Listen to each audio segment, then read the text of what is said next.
Ce que tu crois te rappeler n'est pas exactement ce qui s'est passé. Il a prononcé cette phrase avec une prudence presque maladroite, comme s'il craignait que les mots, eux à même, se brisent en tombant entre nous. Ouais, nous étions assis face à face, dans ce salon que j'avais rangé 1000 fois, persuadé qu'il était le témoin fidèle de toute ma vie. La lumière de fin d'après-midi caressait les meubles, paisible, indifférente à ce qui venait de se produire. Je suis restée immobile. Pas parce que je n'avais rien à dire, mais parce que cette phrase venait de déplacer quelque chose de fondamental en moi. Elle n'ajoutait rien, elle retirait. Elle retirait la certitude. Pas exactement ce qui s'est passé. Ces mots résonnaient comme une fissure discrète, mais profonde. Car s'il existait un écart entre ce que je croyais me rappeler et ce qui s'était réellement produit, alors toute ma vie reposait peut-être sur un sol que je n'avais jamais vérifié. Je n'ai pas protesté. Je n'ai pas demandé d'explication. Je l'ai regardé, simplement. Il évitait mon regard. Et dans ce geste presque imperceptible, j'ai compris que ce n'était pas une confusion passagère.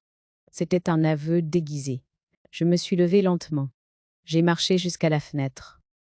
Dehors, la rue poursuivait son rythme ordinaire. Des passants, des voix, des rires. Personne ne savait qu'en cet instant précis, 30 années de souvenirs venaient d'être fragilisées. Je me suis demandé depuis quand.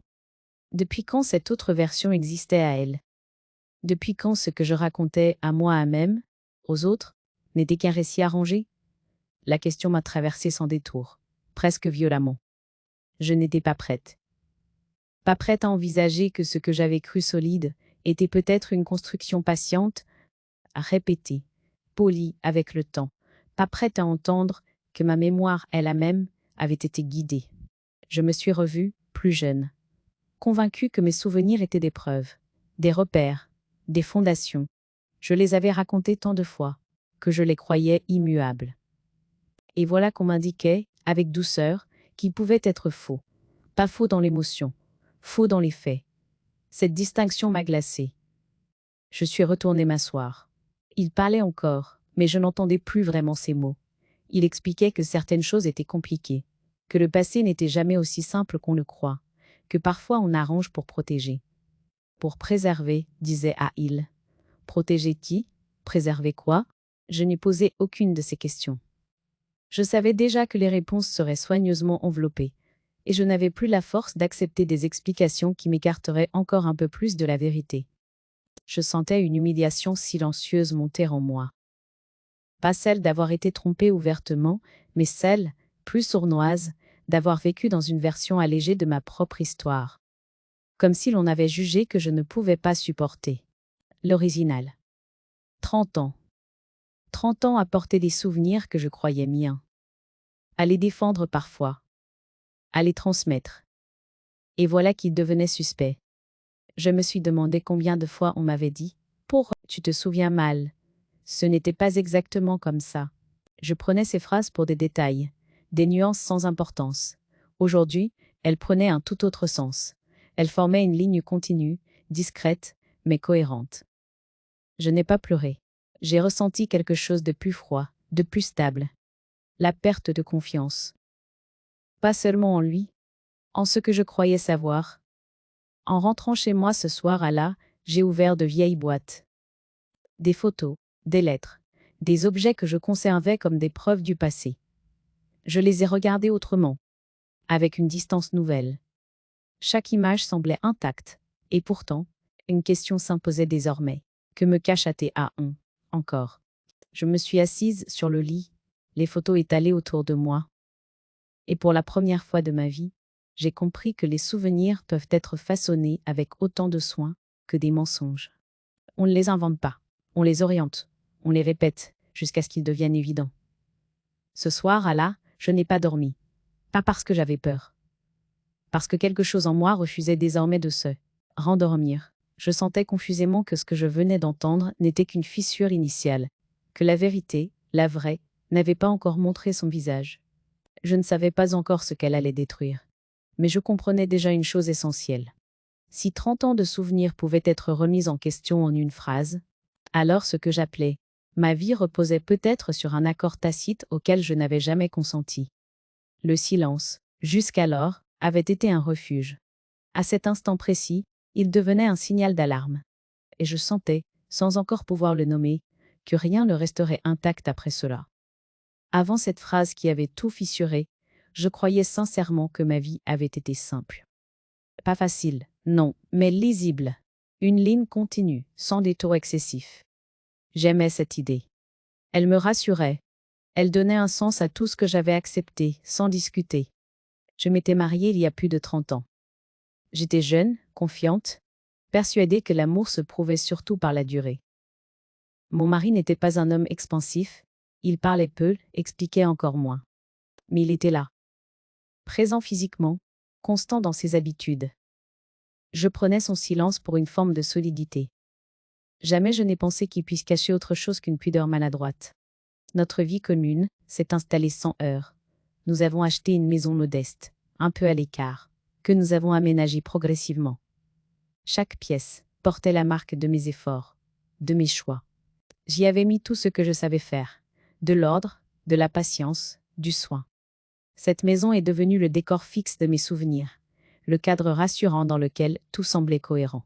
Non, quand les enfants sont arrivés, je me suis effacée naturellement. Non par contrainte, mais parce que cela me semblait juste. Je mettais de côté mes envies, mes doutes, pour assurer la stabilité du foyer.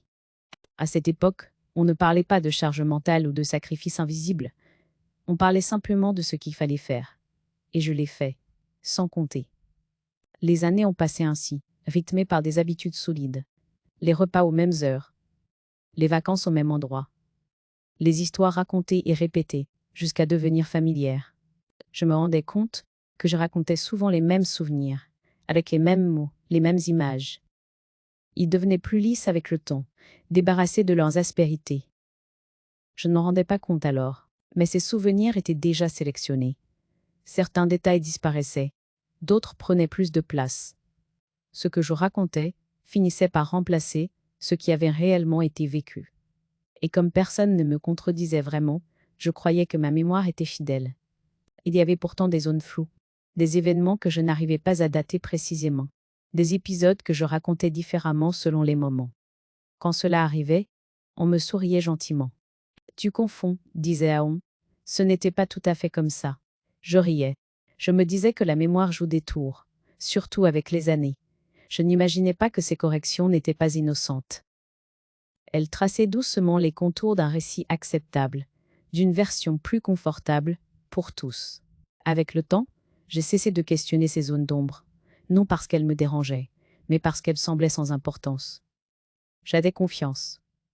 Et la confiance, quand elle est ancienne, devient une seconde nature.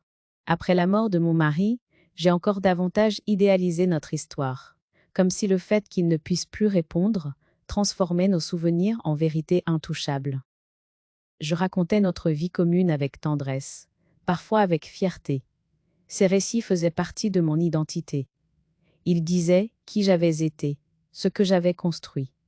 C'est à ce moment-là que les autres ont commencé à intervenir davantage. On m'aidait à trier des papiers. On me disait que certains détails n'avaient plus d'importance. On reformulait mes souvenirs à ma place, toujours avec douceur. Ce n'est pas exactement comme ça que ça s'est passé. Tu te souviens surtout de ce qui t'a marqué. Je prenais ces phrases pour des attentions. Je pensais qu'on voulait m'épargner des souvenirs douloureux. Je ne voyais pas que, peu à peu, on redessinait les contours de mon passé. Je continuais à vivre dans cette version arrangée de ma propre histoire. Elle me convenait parce qu'elle ne demandait aucun effort. Elle expliquait mes choix, mes sacrifices, mes renoncements. Elle donnait un sens à tout ce que j'avais accepté sans comprendre entièrement. Aujourd'hui, en repensant à cette vie d'avant, je vois clairement le mécanisme. Les souvenirs n'étaient pas inventés. Ils étaient orientés, simplifiés, répétés jusqu'à devenir incontestables. On m'avait laissé croire que ma mémoire était défaillante, alors qu'elle avait simplement été guidée. Je ne regrette pas ces années. Elles m'ont construite. Mais je comprends désormais qu'elles reposaient sur un accord tacite que je n'avais jamais signé. Celui d'accepter une version édulcorée de la vérité pour que tout tienne encore debout.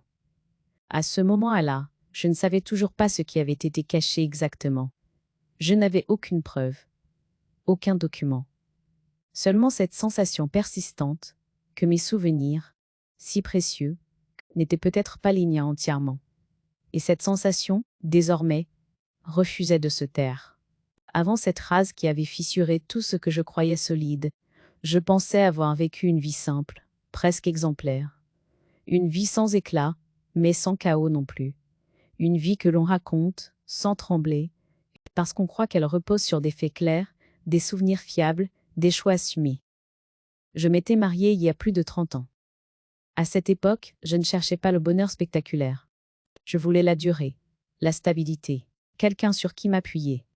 Mon mari était un homme discret, peu bavard, parfois même opaque. Je prenais cela pour de la retenue, pour une pudeur masculine, que l'on respecte sans la questionner. Mais je n'ai jamais pensé que son silence puisse être une stratégie. Mider, nous avons construit notre vie sans bruit. Une maison modeste, un rythme régulier, des habitudes solides. Je me souviens avoir souvent pensé que notre force venait de là. Rien n'était excessif, donc rien ne pouvait vraiment s'effondrer. Cette conviction m'a accompagnée pendant des années. Quand les enfants sont arrivés, je me suis effacée naturellement. Pas par obligation, mais parce que cela me semblait juste. J'ai déplacé le centre de ma vie sans y réfléchir. Mes besoins passaient après, mes doutes aussi. J'avais appris que l'amour se prouve par ce que l'on retient, pas par ce que l'on exige. Les années ont défilé, rythmées par des scènes répétées. Les mêmes repas, les mêmes vacances, les mêmes anecdotes racontées encore et encore. Je me rendais compte que je racontais souvent les mêmes souvenirs, avec les mêmes mots, presque à l'identique. Ils devenaient plus fluides avec le temps, plus lisses, comme si la répétition les rendait plus vrais. Je ne savais pas encore que c'est ainsi que se fabriquent les faux souvenirs. On ne les invente pas, on les polite, on enlève ce qui dérange. On garde ce qui rassure. Il y avait pourtant des zones floues, des événements que je n'arrivais jamais à replacer exactement, des périodes entières que je traversais dans mes récits sans m'y attarder. Quand je m'y risquais, on me reprenait doucement. Tu confonds un peu. Ce n'était pas exactement comme ça. Je riais. Je me disais que la mémoire fait des caprices, surtout avec le temps. Je ne voyais pas que ces corrections étaient toujours orientées dans le même sens. Elles allaient toutes vers une version plus acceptable, plus cohérente, plus facile à porter. Avec les années, j'ai cessé de douter de ces ajustements. Ils faisaient partie du décor. Je faisais confiance.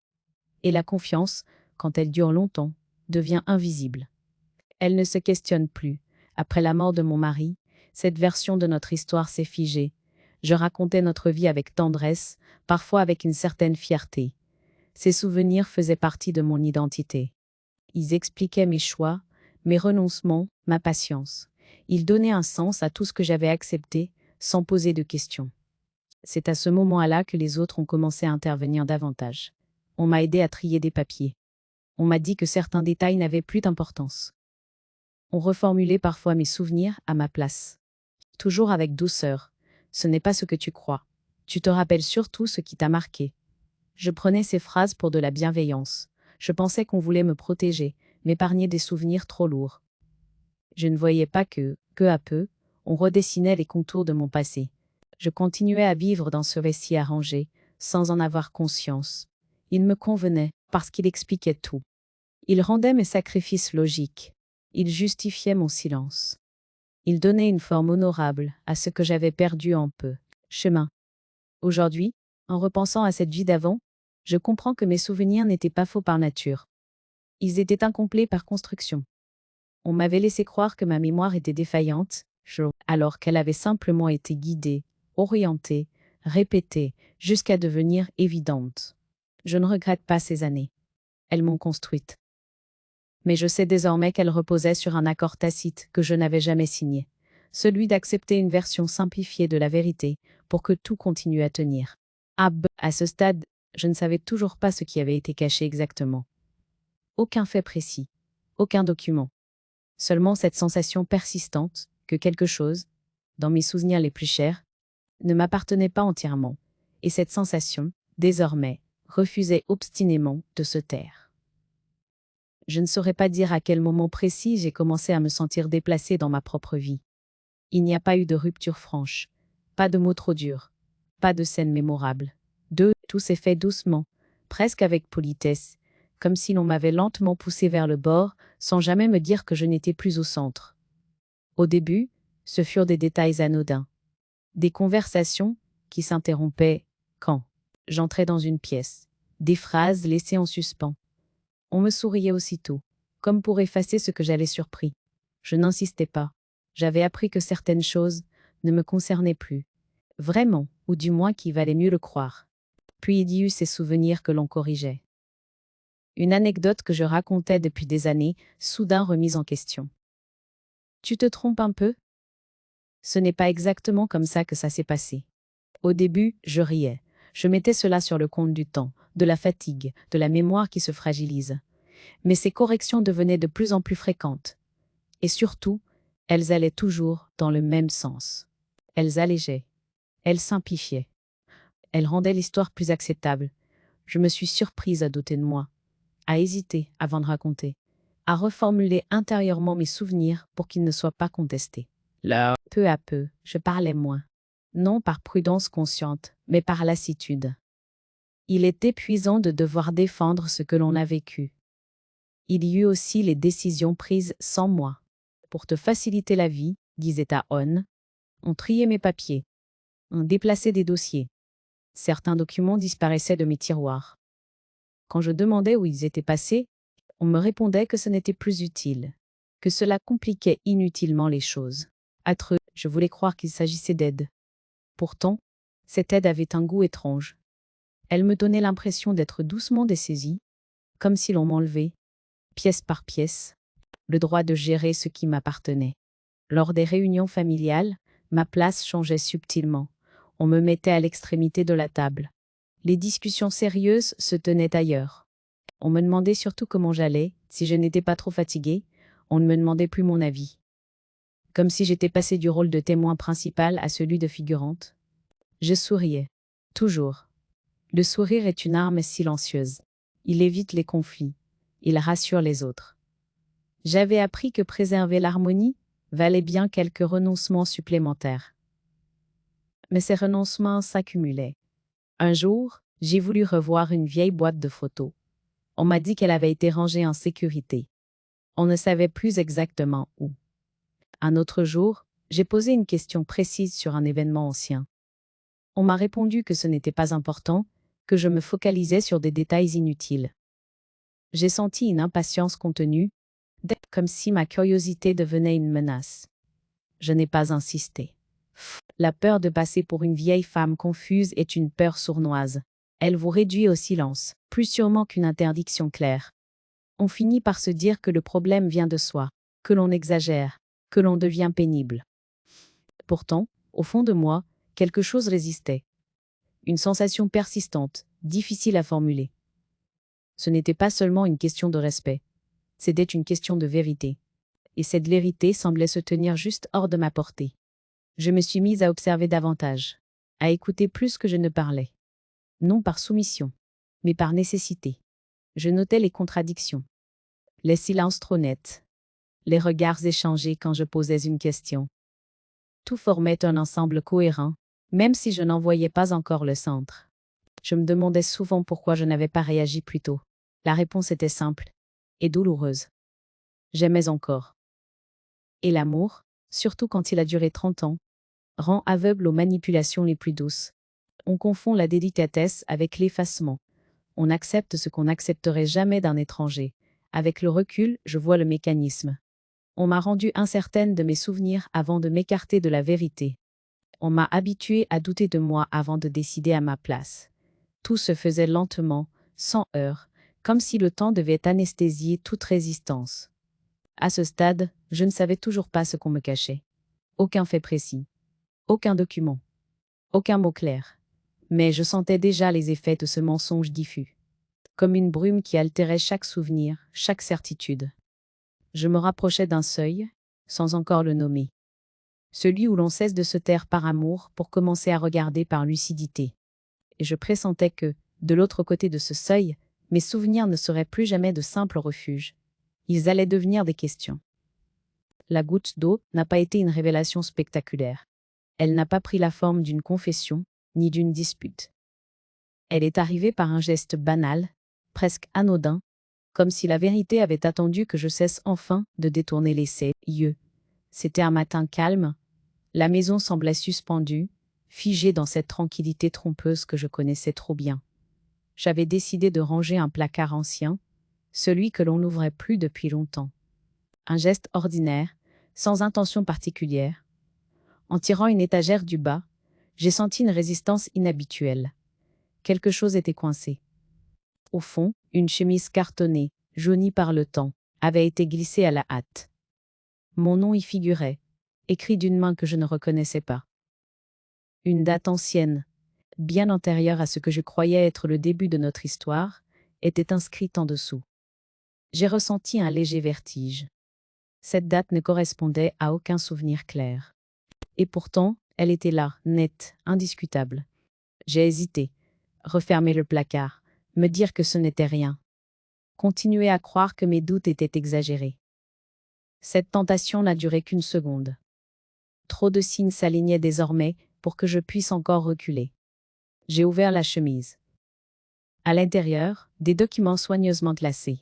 Des copies officielles, des courriers anciens, des décisions consignées noir sur blanc.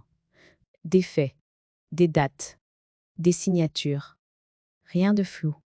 Rien d'interprétable.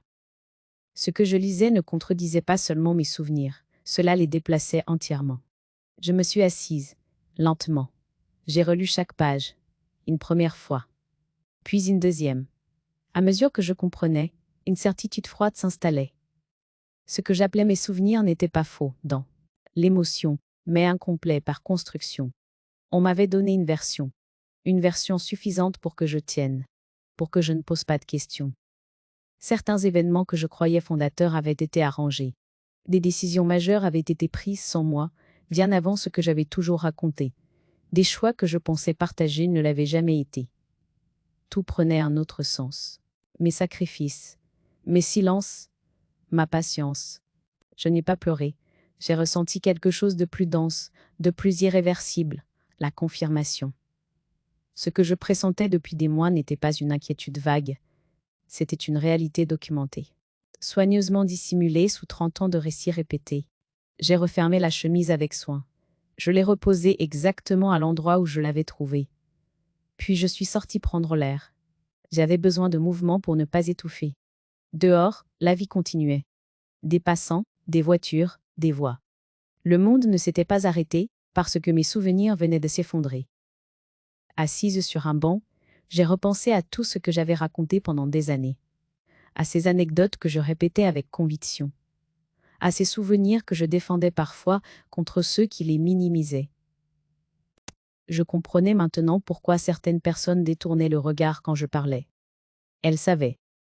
Depuis longtemps, cette pensée a été la plus douloureuse. Non pas d'avoir été trompée, mais d'avoir été jugée incapable d'entendre la vérité. On avait décidé pour moi ce que je pouvais supporter. Et pour maintenir cette décision, on avait façonné mes souvenirs. Je me suis demandé ce que j'aurais fait si j'avais su plus tôt. La question est venue, puis est repartie. Elle n'avait plus d'importance. Ce qui comptait désormais, c'était ce que je ferais avec ce que je venais de découvrir. J'ai envisagé de confronter immédiatement, de poser les documents sur la table, d'exiger des explications, mais je savais déjà comment cela se passerait. On me dirait que j'interprète mal, que le passé est complexe, que ces papiers ne disent pas tout. On tenterait de réécrire encore, autrement. Je ne voulais plus d'une nouvelle version. En rentrant, j'ai pris un carnet. J'y ai noté la date. Puis, précisément, ce que j'avais trouvé. Sans colère. Sans jugement. Juste des faits. Mettre les choses par écrit, c'était reprendre possession de mon histoire. Pour la première fois, je ne racontais plus un souvenir. Je consignais une vérité. Les jours suivants, j'ai observé différemment. Chaque correction de ma mémoire sonnait comme une confirmation. Chaque tu te rappelles mal devenait une tentative de maintien du mensonge. Je ne doutais plus de moi. Le doute avait changé de camp. Je ressentais une fatigue immense, mais aussi une clarté nouvelle. 30 ans de faux souvenirs venaient de se fissurer en une matinée. Ce que j'avais cru protégé par le silence s'était retourné contre moi. Au matin du 3e jour, une décision s'est imposée sans bruit. Je n'allais plus vivre dans un récit arrangé. Je n'allais plus défendre des souvenirs qui n'étaient pas entièrement miens. Je n'allais plus laisser d'autres choisir ce que je pouvais savoir. Je n'avais encore affronté personne. Mais intérieurement, tout avait basculé. Le mensonge n'était plus diffus. Il avait pris la forme de preuve. Et avec elle, une certitude nouvelle. Quoi qu'il arrive désormais, ma mémoire ne serait plus un refuge confortable. Elle allait devenir un territoire à reconquérir. Après cette découverte, le temps a changé de texture. Les journées continuaient d'avancer, mais je ne les habitais plus de la même manière. Tout semblait identique en apparence, et pourtant, chaque geste portait désormais un poids nouveau. Comme si je marchais dans un décor familier dont j'aurais soudain découvert l'envers. Les nuits ont été les plus difficiles. Je me couchais fatiguée, mais le sommeil ne venait pas. Dès que je fermais les yeux, les images revenaient. Des souvenirs anciens, précis, que je croyais immuables, se superposaient maintenant à ce que j'avais lu dans cette chemise cartonnée. Les deux versions ne se contredisaient pas frontalement. Elles ne coïncidaient simplement pas. Et cet écart était insupportable. Je repensais à chaque moment clé de ma vie. Les décisions importantes, les silences acceptés, les renoncements présentés comme naturels. Tout prenait une autre couleur. Je ne cherchais pas encore à savoir qui avait menti. Cette question viendrait plus tard. Ce qui me hantait, c'était une interrogation plus intime. Comment ai-je pu vivre 30 ans sans voir? Cette question revenait sans cesse, accompagnée d'une forme de honte sourde. Pas une honte imposée par les autres, mais une honte intérieure. Celle de la femme qui croyait avoir choisi, alors qu'on avait choisi pour elle. Celle qui pensait avoir compris, alors qu'on l'avait maintenue dans une version simplifiée de la réalité. Je me suis surprise à défendre mentalement ceux qui m'allaient cacher la vérité. Ils voulaient protéger, me disais-je. Ils pensaient bien faire. Cette justification venait presque automatiquement, comme un réflexe ancien. J'ai mis du temps à comprendre que cette défense faisait encore partie du mécanisme. Elle m'empêchait de regarder la situation en face. Protéger n'implique pas de décider à la place de l'autre. Protéger n'implique pas de remodeler sa mémoire. Ses pensées m'épuisaient. Le jour, je faisais semblant de fonctionner normalement. Je répondais aux questions. Je souriais quand il le fallait. Mais à l'intérieur, quelque chose se réorganisait lentement, douloureusement. Je n'étais plus seulement en colère ou triste. J'étais lucide. Et cette lucidité demandait un effort immense. J'ai commencé à écrire. Pas pour raconter. Pas encore. Pour comprendre. J'ai pris le carnet que j'avais ouvert quelques jours plus tôt et j'y ai noté chaque soir ce qui me traversait. Des phrases simples. Des questions sans réponse. Des souvenirs que je revisualisais sous un angle nouveau. Écrire me permettait de ralentir. De ne pas me laisser emporter par l'émotion. Je me suis rendu compte que, pendant des années, j'avais confondu loyauté et silence. Je croyais que me taire était une preuve d'amour. Que ne pas poser de questions évitait les blessures.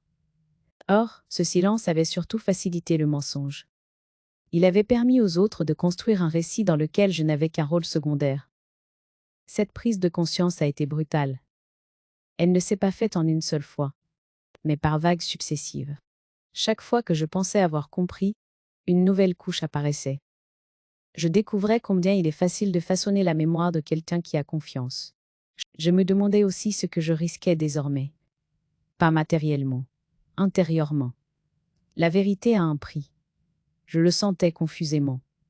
Elle allait m'obliger à renoncer à certaines illusions confortables. À accepter que certaines personnes que j'aimais m'avaient menti sciemment. À supporter l'idée que toute ma vie n'avait pas reposé sur une sincérité partagée. Il y avait des moments où j'étais tentée de refermer la chemise, au sens symbolique. De me dire que ce que je savais désormais n'apporterait rien de bon. Que vivre avec un mensonge connu valait peut-être mieux que détruire l'équilibre fragile qui restait. Cette tentation était réelle. Elle revenait souvent, surtout quand la fatigue prenait le dessus. Mais une autre voix, plus calme, plus ferme, s'est progressivement imposée. Elle me disait que je ne pourrais plus faire semblant, que, désormais, chaque sourire serait un effort, chaque silence, une trahison envers moi-même. Cette voix ne criait pas. Elle constatait. Je n'avais pas encore décidé de ce que j'allais faire, mais je savais déjà ce que je ne ferais plus. Je ne nierais pas ce que j'avais vu. Je ne laisserai plus d'autres corriger ma mémoire. Je ne défendrai plus un récit qui ne m'appartenait pas entièrement. C'est à ce moment-là que j'ai compris quelque chose d'essentiel. La vérité ne m'avait pas encore détruite. Ce qui m'avait détruite, lentement, pendant 30 ans, c'était l'effacement. La vérité, elle, me mettait face à un choix. Douloureux, certes, mais réel. Je ne cherchais pas la vengeance, pas encore. Je cherchais la cohérence. Retrouver un alignement entre ce que je savais, ce que je ressentais et ce que je vivais. Sans cela, aucun avenir n'était possible. Au matin du 7e jour, je me suis regardée longuement dans le miroir. J'ai vu une femme fatiguée, marquée, mais étrangement plus droite. Comme si quelque chose en moi avait cessé de plier. J'ai compris alors que la phase de l'aveuglement était terminée. La suite demanderait de la méthode, du calme et du courage silencieux. Mais avant toute action, il fallait accepter pleinement cette vérité.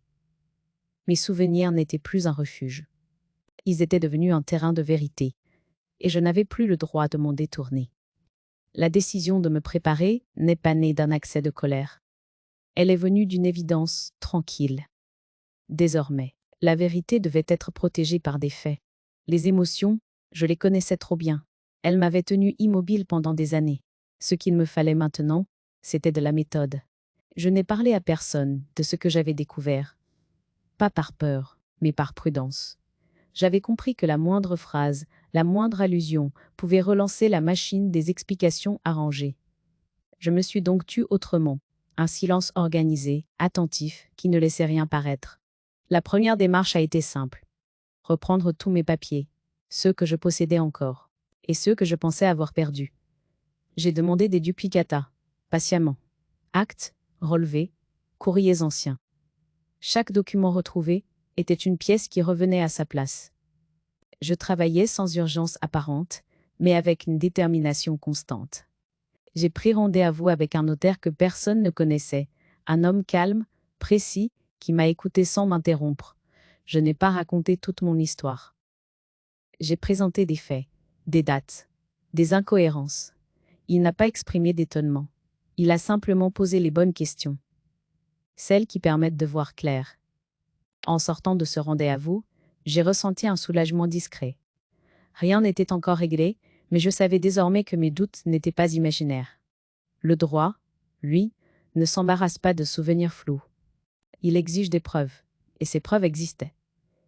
J'ai ouvert un compte bancaire à mon nom, sans en parler. Un geste simple, presque banal, mais lourd de sens. Pour la première fois depuis longtemps, mes ressources ne transitaient plus par un espace partagé, interprétable. Ce compte était une frontière claire. Personne n'avait besoin d'en connaître l'existence. Dans le même temps, j'ai rédigé un Nouveau Testament. Pas par esprit de revanche. Par cohérence. Je voulais que mes choix soient écrits noir sur blanc, sans ambiguïté, que plus personne ne puisse parler à ma place, même plus tard. Mettre ces décisions par écrit m'a procuré une sensation étrange. Je reprenais la parole, sans dire un mot. Je continuais pourtant à jouer mon rôle habituel. Je souriais, j'écoutais, je faisais semblant de ne rien savoir. Cette docilité apparente était un masque nécessaire. Elle me laissait le temps d'avancer, sans déclencher de résistance inutile. Je comprenais maintenant que le silence peut être une arme, quand il est choisi. Chaque soir, je consignais ce que je faisais dans mon carnet. Pas pour m'en souvenir, mais pour garder une trace. Date, rendez-vous, décision. Cette rigueur nouvelle me donnait une stabilité que je n'avais jamais connue. Je ne naviguais plus à vue. Je suivais un plan. Il y a eu des moments de doute. Des instants où je me demandais si tout cela était vraiment nécessaire. Si je n'allais pas trop loin. Mais ces hésitations se dissipaient dès que je relisais certains documents. Mais les faits ne mentaient pas. Ils confirmaient, encore et encore, que ma préparation n'était pas une paranoïa tardive, mais une réponse proportionnée à ce qui avait été fait sans moi. Je me suis aussi renseignée sur mes droits, discrètement, sans dramatiser. Comprendre la loi, c'était sortir du brouillard. Chaque article lu, chaque explication reçue, réduisait un peu plus l'emprise du mensonge. La loi ne juge pas les intentions. Elle regarde les actes. Et cette perspective me rassurait profondément. Voilà. À mesure que les semaines passaient, je sentais un changement en moi. Je n'étais plus dans l'attente, plus dans la supposition. J'agissais. lentement, sûrement. Je n'avais pas besoin de confrontation immédiate. Ce qui devait arriver arriverait, mais sur un terrain préparé. Je savais que le jour viendrait où je poserais les documents sur la table, où le récit arrangé ne tiendrait plus face aux preuves. Je ne cherchais pas l'humiliation. De moins, je cherchais l'équilibre. Et cet équilibre ne pouvait exister que si la vérité était protégée par le cadre le plus solide qui soit. À la fin de cette phase, je n'étais pas encore libérée, mais je n'étais plus vulnérable. J'avais cessé d'être un personnage dans l'histoire des autres. Je redevenais l'autrice de la mienne. La préparation n'a rien de spectaculaire. Elle ne fait pas de bruit. Elle ne provoque pas d'applaudissements. Mais elle transforme tout. Quand on avance ainsi, en silence, le piège se referme sans cri, sans heurts. Oui, par la simple force des faits. Et je savais, avec une certitude nouvelle, que plus personne ne pourrait désormais me dire « Tu te souviens mal ». La confrontation n'est pas arrivée comme une scène attendue. Elle s'est imposée d'elle à même quand toutes les conditions ont été réunies. J'avais cessé de me demander quand elle aurait lieu. Je savais seulement qu'elle devait se faire sur un terrain clair, débarrassée des approximations qui avaient si longtemps protégé le mensonge. L'invitation a été formulée avec une prudence nouvelle. On devrait se voir pour mettre certaines choses à plat. Le ton se voulait apaisant, presque affectueux. Mais derrière les mots, je sentais l'urgence. Quelque chose leur échappait, et ils le savaient. Nous nous sommes retrouvés autour d'une table familière. Trop familière. Les mêmes chaises, les mêmes gestes, mais une tension différente. Des dossiers étaient déjà posés devant eux. Des feuilles, alignées avec soin, ici, comme si l'ordre matériel pouvait encore contenir ce qui allait être dit. Je me suis assise sans rien ajouter. Ils ont parlé les premiers, longtemps. Ils ont évoqué la complexité du passé, les décisions difficiles, la volonté de protéger. Les phrases étaient construites, répétées. Je reconnaissais cette musique à la, celle des explications qui cherchent à précéder les questions. Je les ai laissés aller au bout. Quand ils se sont arrêtés, attendant une réaction, j'ai ouvert mon sac. Lentement. J'ai sorti la pochette que j'avais préparée. Sans la regarder. Je l'ai posée au centre de la table. Le simple bruit du carton a suffi à faire taire la pièce. Ils ont reconnu les documents avant même de les ouvrir. Les dates, les intitulés, les regards ont changé, leurs certitudes se sont rétractées en silence. Je n'ai pas parlé, les faits n'avaient pas besoin de moi. Où as-tu trouvé ça? La question était sèche, trop directe pour être innocente. Je n'ai pas répondu. Je n'avais pas à expliquer ce qui m'appartenait. Ils ont feuilleté, relu, comparé. Chaque page retirait un appui à leur récit. Le mensonge, privé de mon silence, devenait lourd à porter. La colère est venue ensuite. On m'a reproché d'avoir agi seul, d'avoir consulté sans prévenir, de créer un conflit inutile. Les mots se voulaient fermes, mais il manquait de prise. Plus, ce qui avait été décidé sans moi ne pouvait plus être défendu par mon ignorance. Tu aurais pu nous en parler, a dit l'un d'eux. Vous auriez pu m'en parler, ai-je répondu calmement. Cette phrase a suffi. Elle n'accusait pas. Elle constatait. Le ton a changé. On a tenté la conciliation. On a parlé d'amour, de famille, de passé commun. On a rappelé des souvenirs, les miens, surtout, comme s'ils pouvaient encore servir de rempart. J'écoutais sans me raidir. Je savais désormais que ces souvenirs n'étaient pas des preuves. Ils avaient été trop souvent corrigés pour l'être. Nous pensions que tu ne supporterais pas la vérité. Douasso, a fini par dire quelqu'un. Cette phrase est tombée sans fracas. Elle contenait tout. L'aveu et la justification. Le regard qu'on avait porté sur moi pendant 30 ans. Vous vous êtes trompé. Et je dis simplement. Je supporte très bien la vérité. Ce que je ne supportais plus, c'était d'être tenu à l'écart de ma propre histoire. Le silence qui a suivi n'était plus une stratégie. C'était une reconnaissance contrainte. Il comprenait que rien ne pourrait revenir en arrière. Que le récit aménagé ne tiendrait plus sans ma complicité. On m'a demandé ce que je voulais. La question était tardive. Je n'ai pas parlé de vengeance. Je n'ai pas exigé d'excuses. Je veux que ce qui me concerne soit décidé avec moi. Et je répondu. Ou pas décidé du tout. Les documents étaient là. Les démarches engagées aussi. Je n'avais pas besoin de menacer. Le cadre était posé. La loi, cette fois, parlait à ma place. La discussion s'est achevée sans accord clair, sans embrassade, sans promesse creuse. En me levant, j'ai senti une stabilité nouvelle. Pas une victoire, une fin de dépendance. En quittant la pièce, je n'ai pas cherché leur regard, non par dureté, mais parce que je n'avais plus besoin d'être reconnue pour exister. Ce qui devait être établi l'était déjà. Plus tard, seule, j'ai repensé à la femme que j'avais été, celle qui croyait que l'harmonie valait tous les silences. J'ai compris alors que l'harmonie fabriquée exige toujours une victime discrète. Et que, pour la première fois, cette victime n'était plus moi. Le piège s'était refermé sans cri, sans geste brusque. Par la simple force des faits, préparée avec patience. La vérité n'avait pas éclaté. Elle s'était installée, et moi avec elle. Après cette confrontation, il n'y a pas eu de rupture brutale. Rien qui ressemble à ces scènes que l'on imagine quand une vérité éclate.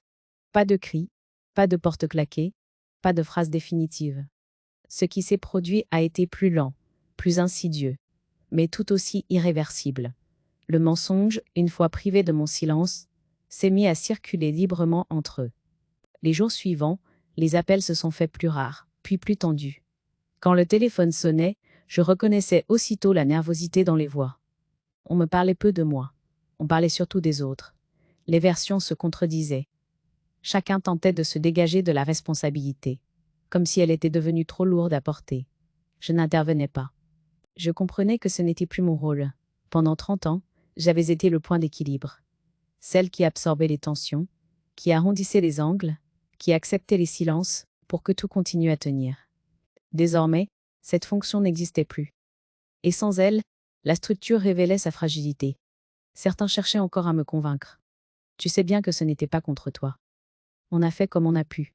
Ces phrases glissaient sur moi, sans provoquer de réaction. Je n'avais plus besoin de comprendre leurs intentions.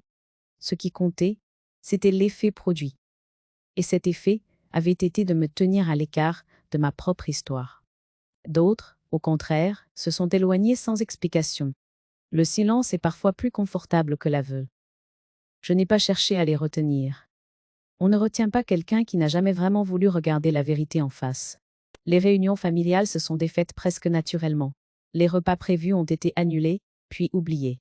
Les habitudes, qui semblaient immuables, ont cessé d'exister, dès lors qu'elles n'étaient plus soutenues par mon effort constant. Je voyais clairement, pour la première fois, combien de choses reposaient sur mon renoncement discret. On m'a reproché mon calme. Tu pourrais au moins dire ce que tu ressens. Mais ce que je ressentais n'était plus matière à discussion. J'avais passé trop d'années à expliquer mes silences, à rendre mes émotions acceptables. Je n'avais plus cette dette-là. Mon calme n'était pas une provocation. C'était une limite. Un après-midi, l'un d'eux est venu me voir seul, le visage fermé, la voix basse. On ne pensait pas que ça irait aussi loin. Je l'ai regardé longuement. Les choses vont toujours loin quand elles commencent sans la vérité, ai-je répondu. Il n'a rien ajouté. Il n'y avait plus rien à négocier. Peu à peu, la famille s'est divisée. Pas en camps clairement définis, mais en solitude parallèle. Ceux qui savaient depuis longtemps évitaient ceux qui découvraient. Ceux qui découvraient cherchaient des responsables. Et moi, je me tenais en dehors de ce mouvement, comme on se tient à l'écart d'un courant trop fort. Je n'éprouvais ni satisfaction ni amertume, seulement une forme de tristesse lucide. J'avais aimé ces personnes, sincèrement, mais je voyais maintenant ce que cet amour m'avait coûté. Et je n'étais plus prête à payer ce prix. Je me suis surprise à ressentir un soulagement inattendu. Le conflit, que j'avais toujours redouté, n'était pas aussi destructeur que je l'avais imaginé. Ce qui détruisait vraiment, c'était l'effort constant pour maintenir une harmonie fabriquée. Une fois cet effort interrompu, quelque chose de plus simple apparaissait. Je passais davantage de temps seule. Non par isolement, mais par besoin de silence vrai. Pas celui qui dissimule, mais celui qui clarifie. J'écoutais mes pensées, sans chercher à les corriger. Je laissais remonter les souvenirs, même ceux qui devenaient douloureux à la lumière de ce que je savais désormais. Je n'ai rien jeté, ni photo, ni lettre, ni objet. Je me contentais de les regarder autrement. Ce n'était pas une destruction du passé. C'était une relecture. Je comprenais enfin que la vérité ne détruit pas les liens, par cruauté. Elle enlève simplement ce qui les maintenait artificiellement. Et ce qui ne tient plus après cela n'a jamais vraiment tenu. La famille que j'avais connue n'existait plus. Mais à sa place, quelque chose de plus honnête prenait forme, une distance claire, assumée, sans faux assemblant. Je n'étais plus incluse par devoir. J'existais par choix. Quand j'ai fermé la porte ce soir-là, après une visite devenue inutile, j'ai senti que quelque chose se refermait définitivement. Pas un cœur, un cycle. Il restait encore une étape. Apprendre à vivre sans ce bruit constant. Sans cette tension diffuse. Apprendre à construire autrement, loin de ce mensonge qui avait façonné 30 ans de souvenirs. Je savais que ce chemin serait parfois solitaire.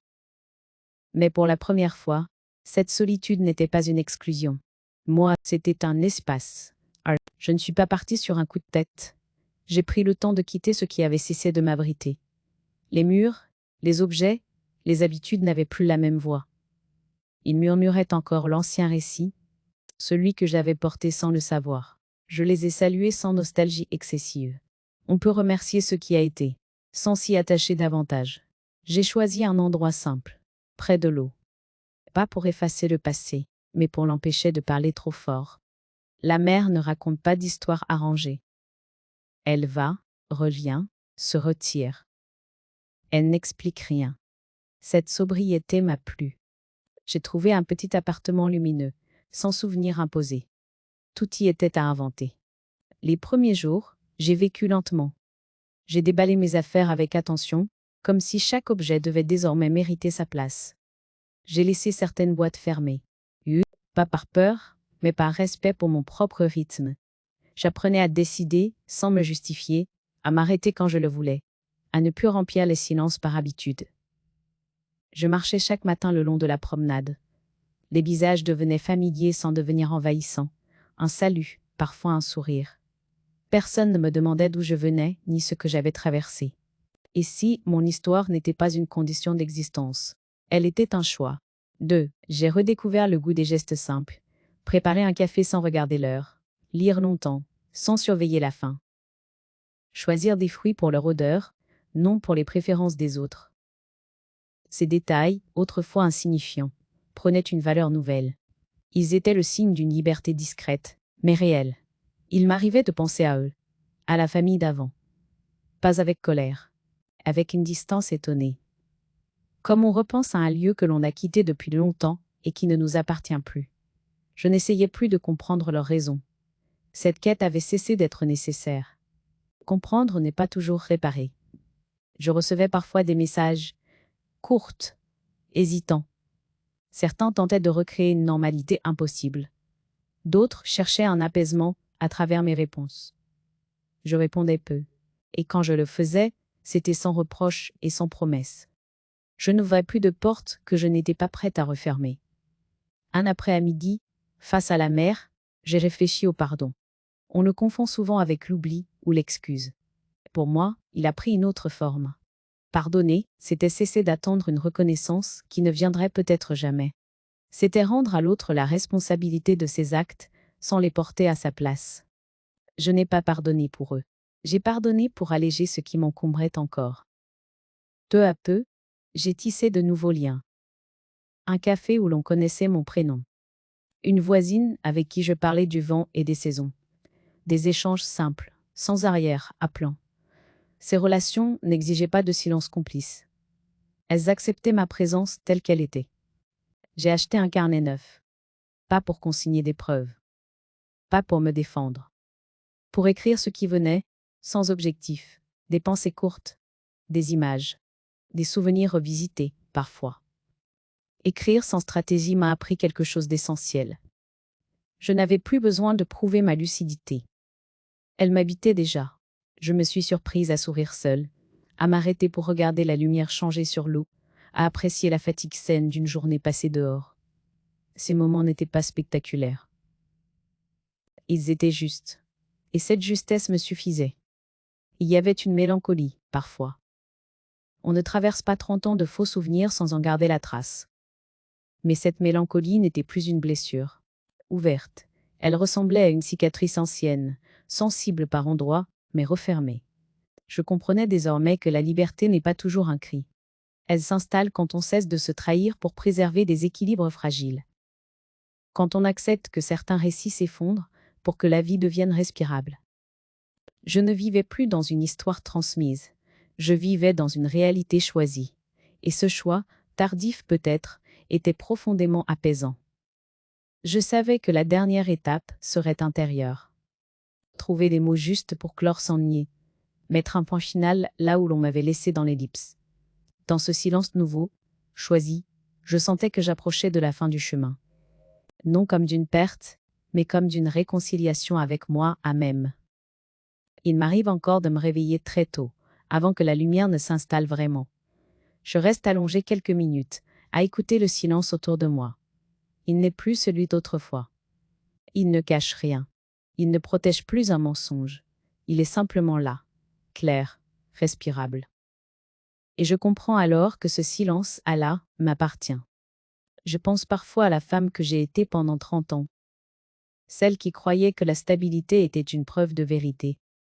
Celle qui répétait les mêmes souvenirs parce qu'ils rassuraient. Celle qui confondait la loyauté avec oubli de soi. Je ne la méprise pas. Elle a fait ce qu'elle pouvait avec ce qu'on lui donnait.